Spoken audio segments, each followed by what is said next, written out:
My Seven Chakras, episode 179. I am the master of my fate. I am the captain of my soul. The seven chakras, swirling vortices of energy, positioned throughout our body from the base of the spine to the crown of the head. For thousands of years, this ancient wisdom has been passed on from master to disciple. What are the functions of these energy centers? And could these chakras help you unlock your destiny and find your true purpose? Welcome to My Seven Chakras. And now, your host, Aditya Jai Kumar.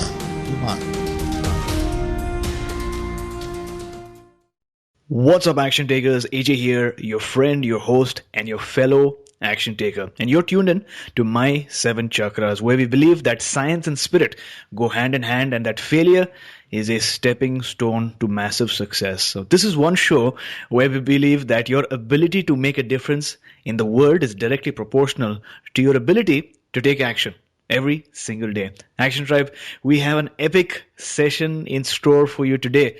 But before that, let's listen to our latest iTunes review. CJN writes, if you love holistic health, then you love this podcast. I've learned so much from AJ as he continues to interview guests from all around the world. I bought some of the books that they recommend. Thank you, AJ, for all you do. Action Tribe, if you want your review to be read out as well, make sure that you share your views, or your thoughts, or your experiences in the form of an iTunes review. If this is your first time, writing a review is super easy. Now, if you're on your phone, your iPhone, just hit reviews and then hit write a review. You can also type in this link onto your browser to directly jump onto the iTunes review page. The link is my7chakras.com/review. That's my7chakras.com/review. Now, every review counts, action taker. So especially if you've experienced a change, take a few minutes to share your views because I read each and every one of them. Reviews help us get better rankings, more exposure, and ultimately more action takers just like yourself. So help me help you. And with that, we are now ready to bring you our featured guest for today, Reggie Padin. So Reggie, are you ready to inspire? I am ready to inspire. Wonderful. So Action Tribe, in his new book, Get Out of the Dumpster, a true story on overcoming limitations, Dr. Padin narrates the story of how he went from being a high school dropout, working for pennies, hauling garbage by hand out of a dumpster, to becoming successful. So Reggie, welcome to My Seven Chakras. Before moving on, take a few seconds extra to tell us a bit more about you. You know, I am a regular person, just like you and everybody else, who started out making some bad choices in his life. Number one, dropping out of high school and not continuing my education. And as a result of that, you know, I ended up in a real dumpster, and we'll talk about that later on. But, you know, I've been able to implement a plan of action in my life that has taken me, really propelled me from the dumpster to today. I lead a very successful life, very, very fulfilled life, helping other people come out of their dumpsters. I've been able to attain, 2 master's degree and a doctorate degree.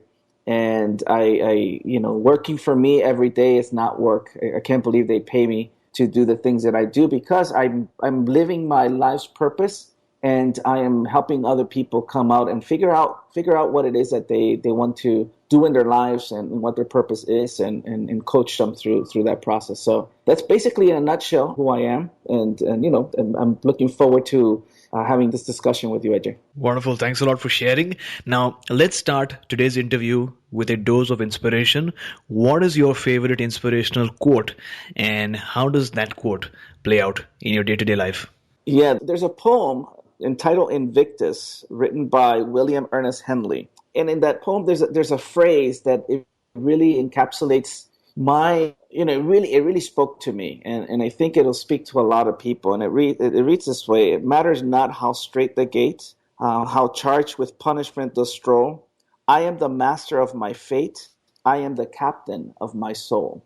And it's a beautiful poem that I invite everybody else to read it, because at the end of the day, I believe wholeheartedly that we are in control of our fate, that we can sail our lives into the direction that we want.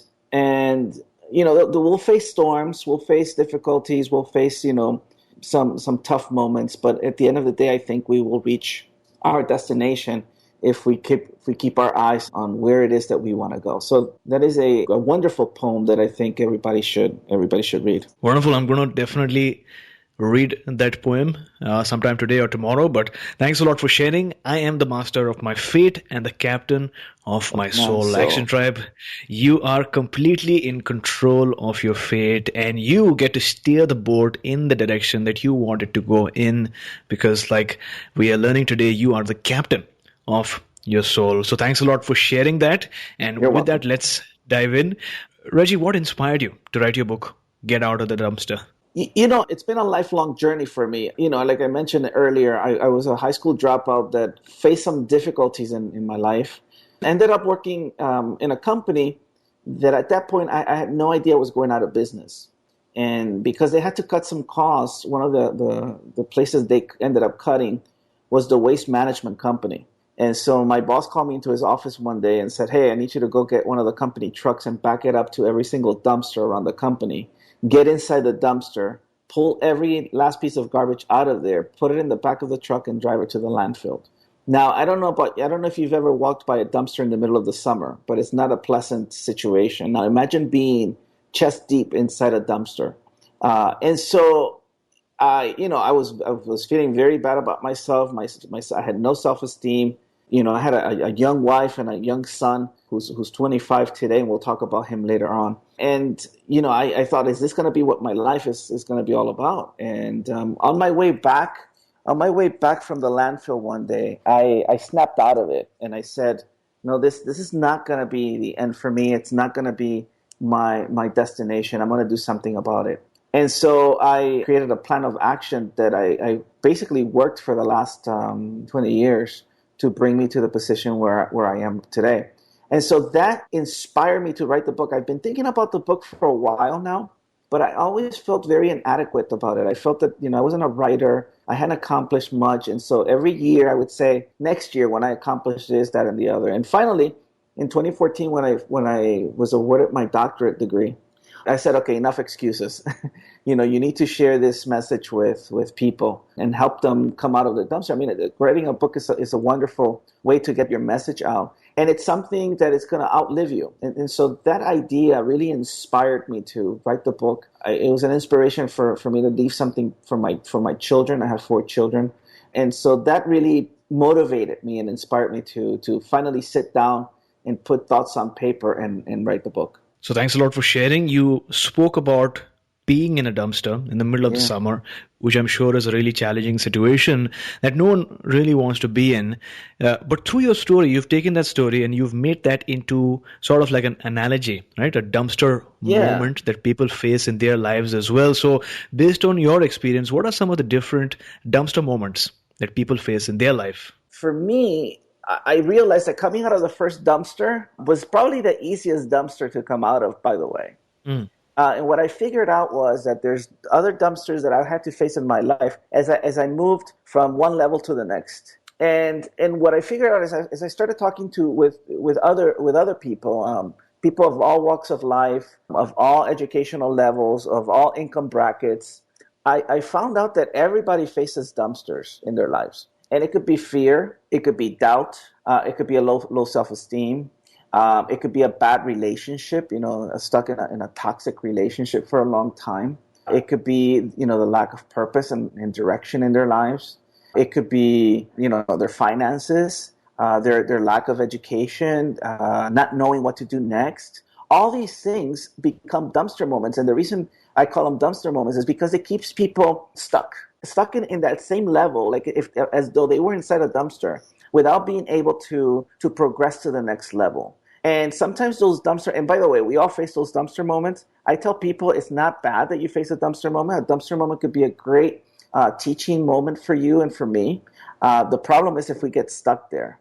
And so some people stay there for a couple of days. Some people stay there for a couple of weeks. Some people stay there for a couple of months and years and decades. And sadly enough, for the people who live in that same level, stuck always, a lot of people go to their graves without fulfilling their destiny in this life.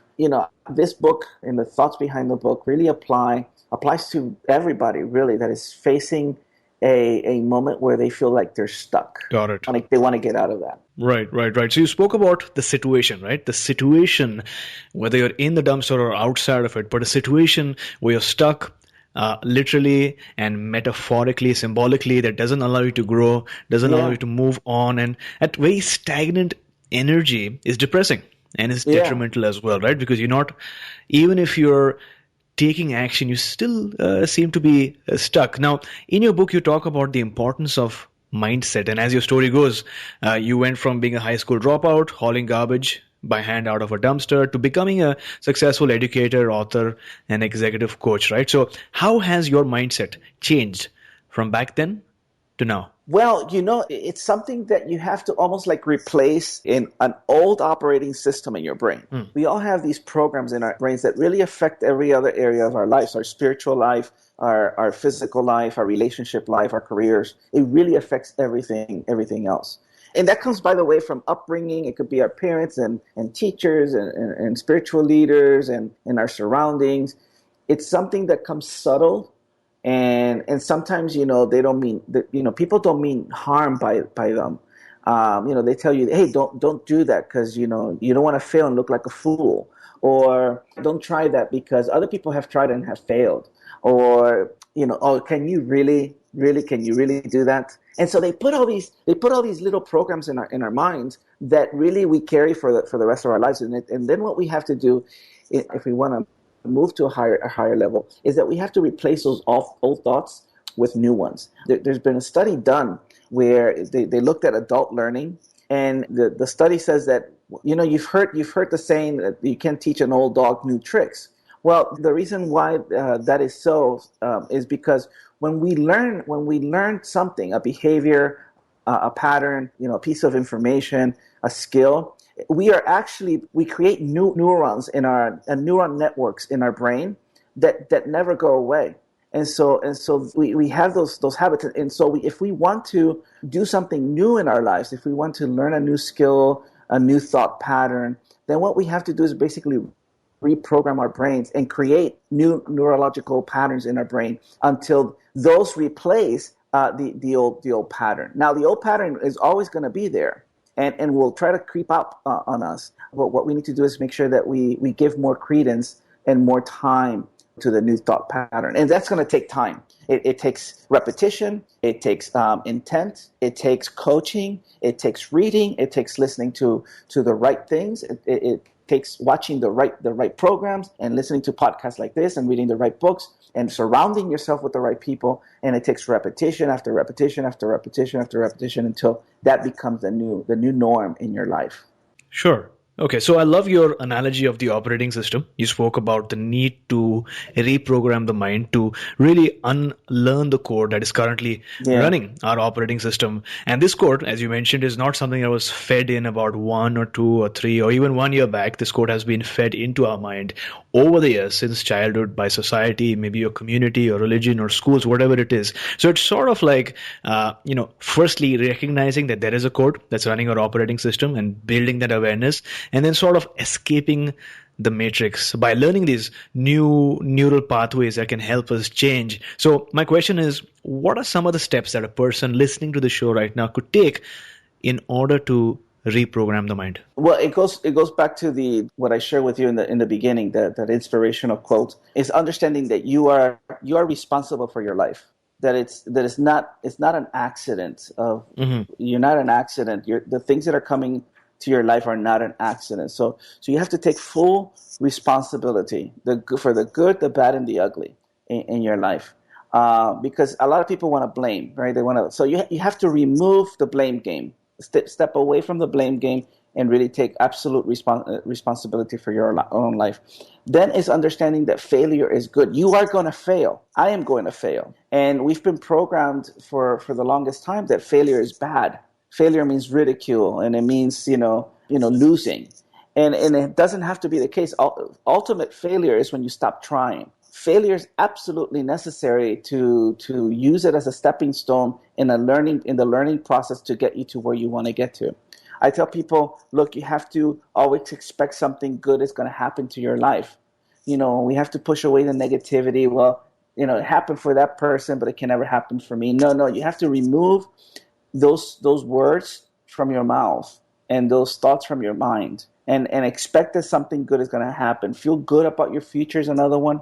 That is probably the biggest thing that happened in my life. When I started visualizing my future and what my future could be, it really changed my outlook on everything. It changed my the way I felt inside, and it gave me boldness and courage to really attempt some of those things in the beginning. And then you have to hold that vision of your future, and don't let it go. I'm very big, again, in visualization. I'm big in writing down goals and looking at those goals every day. I'm very big in creating vision boards of what you want and constantly putting your mind to it and saying, okay, this is where I'm heading. This is what I want to do.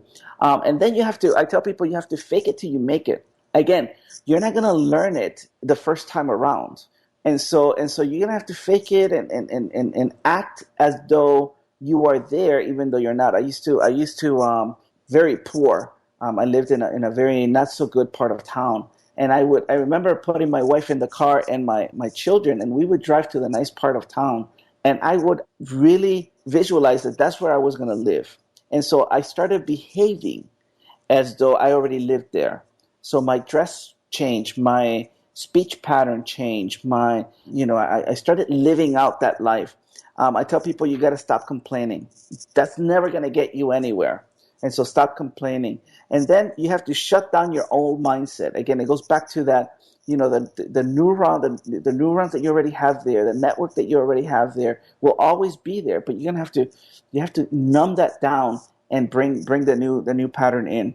And then probably the most important is finding reinforcement. Read the right books, listen to the right things, talk to the right people, find coaches in your lives that can really reinforce you. Find friends that are gonna propel you to that new level and not bring you down. Always look higher when you're looking for that network of people that you want to surround yourself, because after all, we are the sum total of the 5 people that we most hang around with. Think about that one. Mm-hmm. And so you want to make sure that you have the right people around you that are going to take you to that next level. Got it. So you've outlined a couple of steps over here. Number 1 is take responsibility and stop blaming your circumstances or people for where you are. Number 2 is failure is the stepping stone to success. Realize that failure is inevitable, and when you fail, that's how you learn life lessons, and that's how you improve and learn. Number 3, you mentioned the importance of visualizing the future, and then you said, behave, think, feel, and act like you're already living out the life of your dreams. Now, my question is there a systematic process or technique that you'd recommend for our listeners who want to visualize? I don't think so. Everybody's different, and so Sure. Like in my case, I am very visual. I have to actually put it down. I have to, I remember that I had vision boards, and so I would cut down or crop, the things that I wanted and I wanted to achieve. And so let me tell you something. It's not all about material things, Actually, if people start focusing on that, they're gonna be sorely disappointed when they achieve those things, because they're gonna think that brings happiness, and it doesn't. What really brings happiness is giving back to others. But I would put down, the house where I wanted to live, and the degrees I wanted to have, and the vehicle, and the things that I wanted to do, and the schools that I wanted to open, and all these things I put in front of me, and I constantly visualize that. For other people, it may be journaling. It may be every day sitting down and writing down, they're almost like a prophecy of their future, of where, affirming where it is that they wanna be. For other people, it's through attending seminars and workshops and listening to other motivational speakers or other teachers or other people who have gone through that before, and get to But whatever it is that find what it is that really speaks to you, and then put it to practice. Got it. Now, you spoke about the importance and power of the vision board, right? And you mentioned that you've created it yourself and you've seen a lot of growth and change. Now, my question to you is, once you make that vision board, do you place that in like your living room or somewhere more private like your bedroom? Yeah, for me, it's a part of my screensaver. Okay.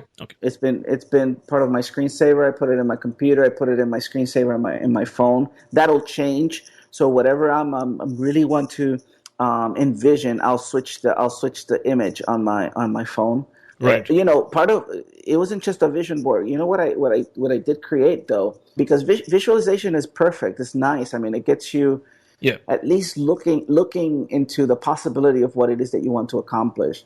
But I actually created also a spreadsheet, and I put years at the top. So when I started my journey, it was back in 1992, and so 92, 93, 94, 95, so on and so forth, and then I put my age, my spouse's age, my children, what it is that I wanted to accomplish that particular year, how much money I wanted to make. And so I gradually increased all those things, my education, my income level, my professional track. Yeah. Is a very good way to keep yourself accountable, Yeah. because you see it there. The interesting and scary part of looking at a spreadsheet like that is that you see how brief your life right now it is. If you want to accomplish something, we all have X number of years statistically that we have on this earth to accomplish that. And so it keeps you really it keeps you grounded, it keeps you accountable, and it gives you that purpose and that drive to really accomplish. Because you can see the years and the decades go by you pretty quickly when you see it in that perspective. So it's almost like a bird's eye view of your life. Right. So about my previous question, I guess my question was, how vocal can you or should you be about your vision, right? So if it's in your living room, maybe your visitors, your guests, your relatives look at your vision and they might ask you questions, right? Or should you be more private, about your vision and not tell a lot of people about it? That's a very, very, very good question. Unless you are already surrounded by the right people, I would keep it very private. Okay. You understand what I'm saying? Because Sure. you may have it. And if people are not on the same plane and they don't have the same vision, they're probably frustrated in life, and those are the people who are going to try to be firefighters with your with your vision. Now, if you have found the right people in your life, right now I only share my dreams and visions with very successful people who have done it, entrepreneurs and high level executives and people who have been there, done that. And because those are the people who are going to encourage me and say, "Hey, Reg, you may want to consider this. Don't overlook this." Okay, they always see my vision with possibility. Whereas if it was somebody who's not been very successful or who's frustrated or who probably tried and gave up, failed and gave up. If they look at that, they may just say, "Hey, really, you're wasting your time. Don't do it. I did it and it didn't work." Or you know what I mean. So make sure that you're very careful who you share that with. Got it. So you mentioned that these days you share your vision only with successful entrepreneurs and visionaries and people like that, right? So I do. My question is, for someone listening to this episode right now, starting on their journey, how do they get in touch with these mentors or people like that who know and trust them, right? Yeah, that's a very good question, because I write about that as a chapter in my book. I talk about the importance of having mentors, coaches, and partners in your life. And here's the bottom line. And I don't know if this is a science or if it's always like this, but here's been my experience and the experience of people that I've talked to. And that is, you have to start where you are right now. You may not have the mentors. You may not have the coaches. You may not have the partners. Now, you can find virtual partners and coaches and mentors. And what I mean by that is, today we have the beauty of the internet. We have Google and YouTube. And there's nothing new under the sun. If there's something that you want to accomplish, there's somebody else out there who's already done it, who's been there, done that. And so if you don't have a mentor right now that can really coach you one-on-one, then find a mentor. I did that in the beginning. Now, when I did it, it was pre-internet. So the way I did it was I found the books and I found the audio tapes and the videotapes and something like that. But now you have the beauty of the internet. Now, here's the magic, and it's a wonderful thing. Once you start moving in the direction of your purpose, and it's been my experience, the right people will come to you. You'll have these intersections. Now, of course, you have to put yourself out there. You can't be stagnant and in a room all the time. You have to go network. You have to grow in your career and your knowledge and really interact with people. But what's going to happen is you're going to come across these people. You're going to intersect. And when you intersect with their lives and their lives intersect with yours, when you start engaging in conversations, because you've already gone through the process before, you're gonna speak the same language basically. So I'll give you an example. I wanted to start an online school, and in fact, my thesis for my MBA was on the creation of this online school. And I worked at it, and I did the research, and I presented it as a thesis, and of course, I got my MBA. And then the economy tanked. This was back in 2008. And so no investors were investing in anything new. But I kept my idea. I kept my vision. I became an expert at it, basically. And lo and behold, I go into a meeting one day, and it wasn't anything to do with this. And I can't even tell you how the conversation started, but it did start. And the gentleman that I was meeting with became my first investor, because his story and my story, it resonated with each other. But I was already in the process, you see. I was already moving. And so I tell people, look, start moving. Learn as much as you can about what it is that you want to do. Become an expert at it. And you're gonna find yourself at the right place at the right time with the right person or the right people that are gonna help you with that next step. And let me tell you something. Because of that meeting I had with that investor, that opened the door to other investors and other people, other experts that have been helping me in the implementation of this business plan. It is amazing what could happen once you put yourself out there. Love that. Now, one of the challenges that many people face is sticking to a plan of action, right? Yeah. Because planning is one thing, Yeah. setting a vision, creating a vision board, and that's all amazing. And maybe you find a mentor as well. But the discipline required to stick to the plan and execute every single time is a whole different thing, which ultimately brings about a lasting change, right? So how does a person go about executing every single time? Yeah, I mean, it's going to take discipline. You're going to have to do it when you don't want to do it. I'll give you an example. There was a time in my life when I was morbidly obese, and I was struggling with my weight, and the reality was that I was obese because of my own choice or bad choices. I wasn't exercising. I was eating really, really poorly. And so I made a decision. In fact, I had an uncle, my father's younger brother, who passed away because of obesity-related issues, and he was quite young. And so I said, this is not going to happen to me. And so I started, implementing a plan of action in my life that required me to get up every single day at 4:30, 5 o'clock in the morning, and I started with a video, a DVD program. And a DVD exercise program. And I just got up and did it. And I adjusted my eating, and I did, I started creating some healthy habits in my life. But one of the things that I did in order to hold myself accountable was I went on Facebook, and I told my friends on Facebook, I said, I'm on my way to lose weight in the next 90 days. And here's a picture of me now. And every day I'm going to post my progress. I would really appreciate if some of you out there would ask me from time to time how I'm doing. And so I did. I said, day 1, day 2, day 3, day 4, day 9, day 10, day 12, day 45.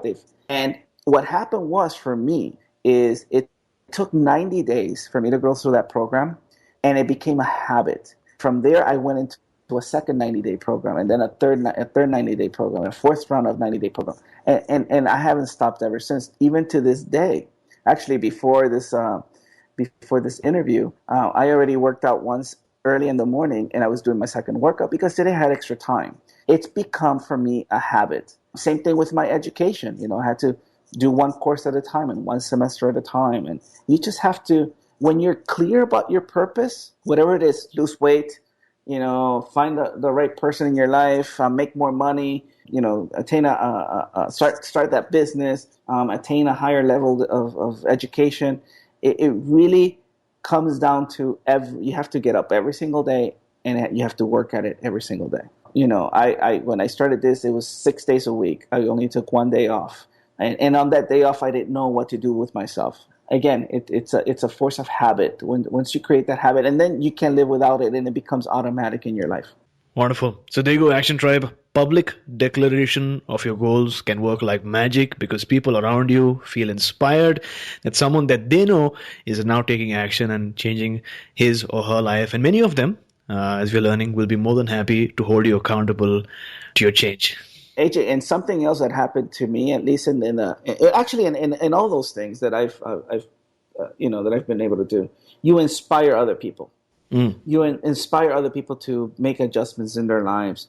And again, that to me, at the end of the day, is what it's all about. It's really helping creating a better world for ourselves, for our children, for future generations. There's nothing like it when you're able to influence other people for the better. Wonderful. Thanks a lot for sharing, and thanks for articulating those ideas and concepts so far. Based on what you've shared, what is that one action step, that one step that you'd like to share with our listeners today for getting out of the dumpster? Yeah, find your purpose. I tell people, and I read this in my book, the reason why we end up in dumpsters is because we lose sight of our purpose. Whenever you lose sight of what you're meant to do and meant to be, and what your life is all about, you're gonna be in a dumpster. And so the sooner that you find your purpose, the better it's gonna be, because it's gonna be your North Star. That's gonna be your direction in which that's gonna really align the rest of your life around it. And so you'll put away distractions and you'll say no to things. It's okay to say no to a lot of things, actually, in order to say yes to the right things. And so find your purpose. I tell people, look at your childhood. There's some glimpses there. My purpose became very, very clear, that I was here to entertain and inspire people.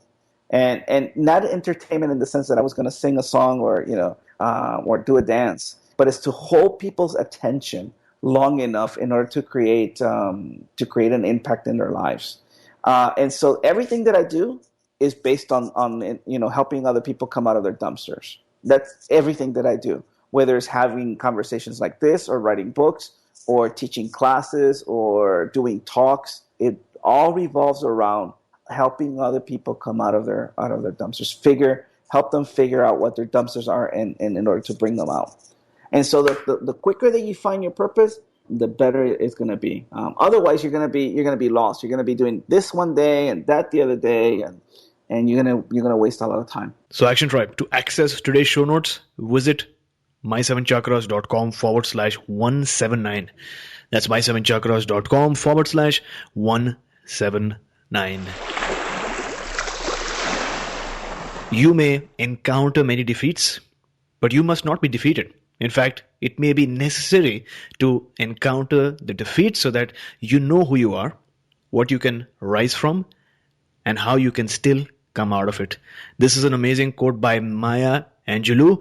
Action taker, you are in the midst of a battle right now. The battle for peace, the battle to fight for what's right, the battle to overcome health challenges, and the battle to become who you truly deserve to be. You are a spiritual warrior. So don't let the defeats put you down. In fact, rise from it. Come out of it. And when you tell your stories of triumph, your grandkids would be proud of you. So Reggie, on the topic of obstacles, talk to us about a time when you experienced a major life challenge. So firstly, how did you encounter it? And then what did you do? What steps did you take to overcome that obstacle? Yeah, probably the biggest obstacle is the one I already mentioned, was that I found myself as a high school dropout inside a dumpster. And so for me, that was a major obstacle because it really impacted my spirit. It really impacted my mind, but it was also impacting my family. At that point, I had a wife and a child. And so what I had to do in my case, because I found my purpose, what my purpose was, my purpose entailed teaching at the highest level possible, which meant I needed to get a doctorate. I needed to be a doctor. I needed to be a PhD. And so now imagine at that point, I was a dropout. I didn't have any education. And so that meant that in order to become a PhD, I had to first, get a high school diploma. In the United States, we have something called the GED. And so I got a GED. And then it meant enrolling in a college and finishing one semester at a time, one class at a time, until I was done with that. And then it meant going for a master's degree. And then it meant, because I wanted to expand my knowledge, it meant going for a second master's degree. And then it meant enrolling in a doctoral program and completing that. Which, by the way, the vast majority of people who enter into a PhD program never complete it, because it's really tough. And so that became my purpose. And what happened was, with each degree, with each milestone that I was able to accomplish, it took care of other things in my life. It took care of my finances, and I was making more money, and I was able to grow in my career and meet the right people and really move in a different sphere of influence. I'm not telling people that is what they need to do, but once you find your purpose and what the ultimate manifestation of that purpose, and then work yourself backwards and what it is, the steps that you need to accomplish in order to get there. Wonderful. So looking back now, in just one sentence, what is that one major life lesson that you'd like to share with our listeners? The lesson that I've been able to really learn is that limitations are an illusion. When you find what your purpose is, comes from one of my favorite books, The Alchemist. Mm-hmm. Once you find what your life purpose is, the universe conspire in order to make that come to pass. I truly believe that. And so limitations are nothing but an illusion. It's something that keeps you from really attempting what it is that you want to do, and don't really exist. If you really, at the end of the day, if you believe it, they're not there.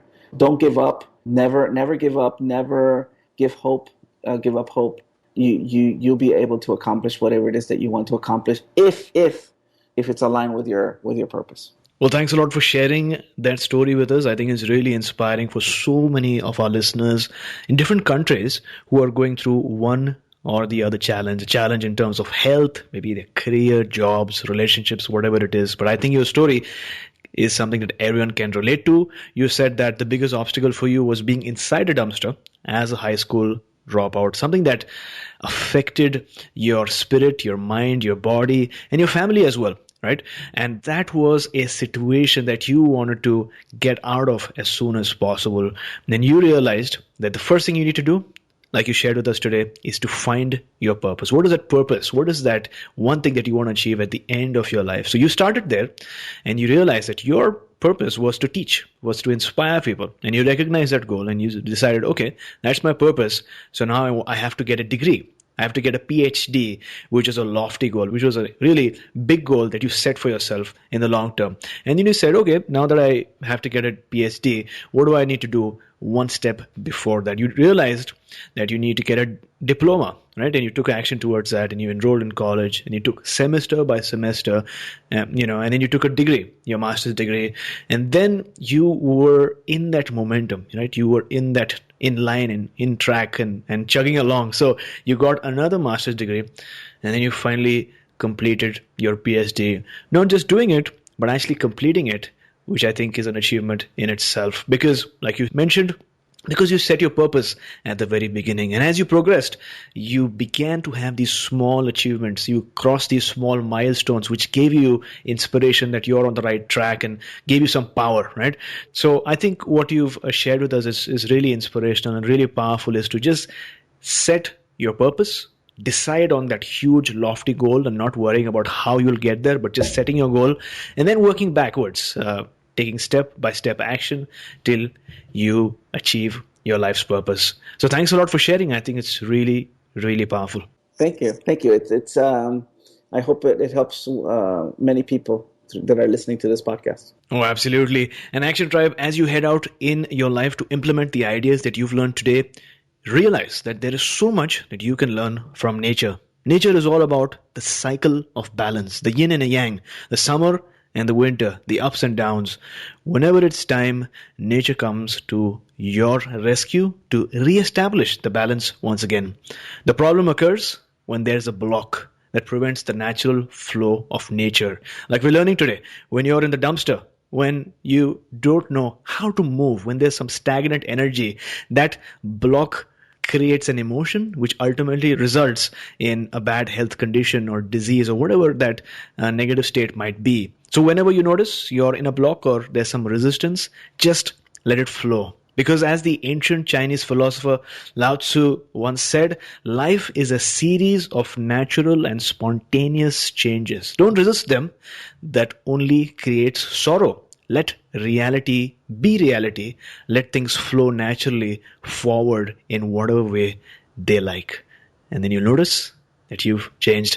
So Reggie, at this point in time, what is your life's calling or your purpose? My purpose, again, is to help other people come out of their dumpsters, in whatever dumpster they're facing, helping them figure out what their purpose is and really execute a plan of action in order to get to at least get moving in the right direction. That is my purpose in life. That's great. Now, as you look back at your life, was there ever a magical moment or a light bulb moment or maybe a defining moment that changed your life? Absolutely. I remember my first son was born, and my wife and the child came home, and my wife went to take a nap, and so it was just me and my son. I grabbed that little baby in my hands, and he was looking at me with these very innocent eyes, and it broke me. It broke me down, and I asked myself, what kind of life am I going to give this baby? And I right there that became my, I guess, a turning point. That no, I was going to do whatever it took to give that baby a good life, be a good example for that baby, and do everything that I could to make sure that he was going on the right direction himself. And so, becoming a father is a really, it could be a very powerful thing, and it certainly was for me. So there you go, Action Tribe. This is your moment to take some time to realize what is your why. Who is that person? What is that thing? What is that cause? What is that mission that really inspires you to change whatever's happening in your life right now towards massive action? Because you know it's there within you. Like we're learning in nature, that potential is always there. You need to change that potential energy into kinetic energy by taking action today itself. So, Reggie, now we finally arrived at the very last round for today, the wisdom round. And our listeners know that the purpose of this rapid fire round is to take notes and take action. So, my first question, out of all the advice that you've received, what is the best advice that someone's ever given you?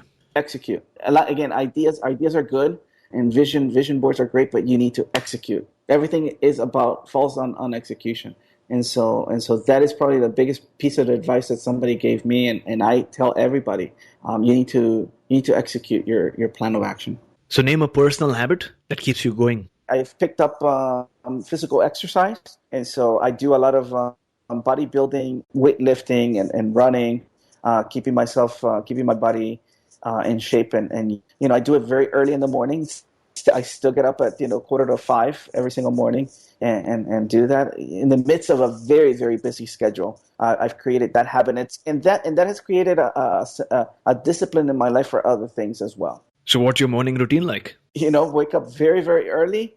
And I have my gym clothes already there in the bathroom, ready to go. And I brush my teeth, put these things on, and then I head to the gym. I listen to either an inspirational talk as I'm on the treadmill. The first half hour or so, I'll listen to some music. I'll do some reading as well as I'm on the treadmill. Just getting my life centered as to what it is that I need to accomplish for that day, and really bringing some inspiration in my life. And then I start hitting the weights really hard, take a shower, try to eat 5 to 7 meals a day, go about my business of teaching and answering emails and writing. And it's become certainly a very gratifying routine. So name a book that you'd like to recommend for our listeners today. I think I mentioned it already, but The Alchemist by Paulo Coelho is an excellent, excellent book that really is a fable. It's a fictional story of a young shepherd boy that sets out to find his own destiny in life. And it's he goes through trials and he goes through some difficult moments, but at the end of the day, he does find his purpose in life, his destiny. And there's a quote there that really it really encapsulates the whole book, is to realize one's destiny is a person's only obligation. What do you think of that? Is the person's only obligation that is to realize our own personal destiny. Wow, I think that's powerful, because when you just say that, it sort of ensures that all your strength, all your conviction and determination is focused on just that one point, and that's all your obligation. Absolutely. Because if you fulfill that, you're actually contributing to the growth and evolution of humanity, and everyone's doing that. I think the human force is going to be multi-pronged and so much more stronger. So thanks for sharing. And the funny part is that I've read so many books of Paulo Coelho, but that's the only book that I haven't read yet. So maybe this is just the impetus I need to just pick up that book and start reading. Yeah. I mean, I've heard the quotes and things like that, and the fact that it's so inspiring and moving, but for some reason I have not read it. So maybe that's my call to read the book then. It's the second most translated book in the world. Yeah. Yes. So thanks a lot for sharing. Action Tribe, to access today's show notes, visit my7chakras.com/179. That's our website /179. So Reggie, thank you so much for joining us today, sharing your stories and your experiences. Before you go, tell us one thing that you're grateful for today, and also tell us the best way we can find you. Yeah. So the child that I held in my hands, and I said, I promised that I was going to give him a good life. Just got engaged to his fiance last night, and so we did this huge family dinner at our local restaurant here in Miami, and it was so gratifying for me to see my son, who's now a man, propose to his fiance, and I'm so thankful for my kids. They are all doing great in life, and all doing what their life purpose is, and so I'm really, really thankful for that. Wonderful. Thanks a lot for sharing. And how do we get in touch with you? I'm sorry. Yes, you can find me at www.reggiepadin.com. That is ReggiePadin.com. And you can find the link to my book there, and you can find other I believe, very useful information. Super. We'll have these links up in the show notes so that our listeners can listen to this episode, and especially if they're listening so far, it means that they've really, really gotten inspired and want to make a change in their life. So they can go to this link, reggiepadin.com, which we'll have up in the show notes. But thank you so much for coming onto our show, talking to us about the power of the mind and the power of visualization and the power of taking action, and also taking us one step closer to a human revolution. You got it, AJ. It was really a pleasure to be here with you. You were listening to My 7 Chakras. Go to mysevenchakras.com. Download your free gift, get inspired, and take action. Transform your life today.